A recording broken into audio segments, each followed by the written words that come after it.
Okay, so the first thing I'm going to talk about is God and how did I come to this revelation of God and how I have a relationship with God and what are the things that I've been through. I'm going to try to make it quick. For one, I feel like, well, this is facts. We have one body, we have one soul, we have seven chakras, and we have our higher self. That is that is the main thing that you need to know when it comes to yourself. Now, when it comes to God, a lot of people like to you can't put a name and you can't put a face to God. That is not possible. God is a divine energy, is a divine source, and if you want to have a better relationship with God, the most important thing that you will have to do is have a relationship with yourself, right? Because if people don't understand this, we are all connected as one.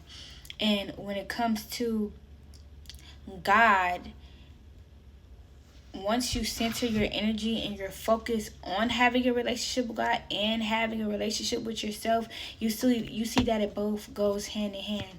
Because what God does on this earth, we all have a purpose. So what God does, when you follow God, you go through things in life that will lead you to complete your purpose. Whether it's heartache, it's pain, and all those other things, life is about sacrifice and completing that purpose.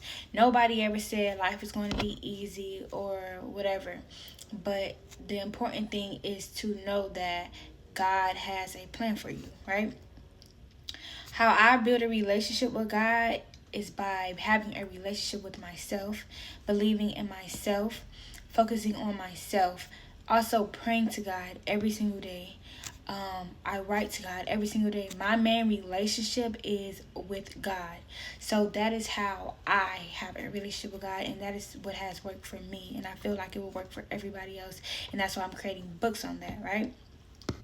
Another thing that is important to know about God versus other things is when you pour into yourself and you pour into God.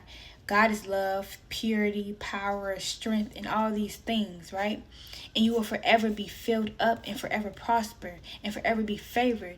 When you start pouring into other people and you put other relationships before God, you start to feel drained. You start to feel lost. You start to feel alone. Because when you pour into other people's cup, they will never feel back how God will feel back, because initially you're also pouring into yourself. You're also trusting yourself and you're trusting your process. It's a lot of times, and I'm still going through things and I've been through a lot of things, but I always kept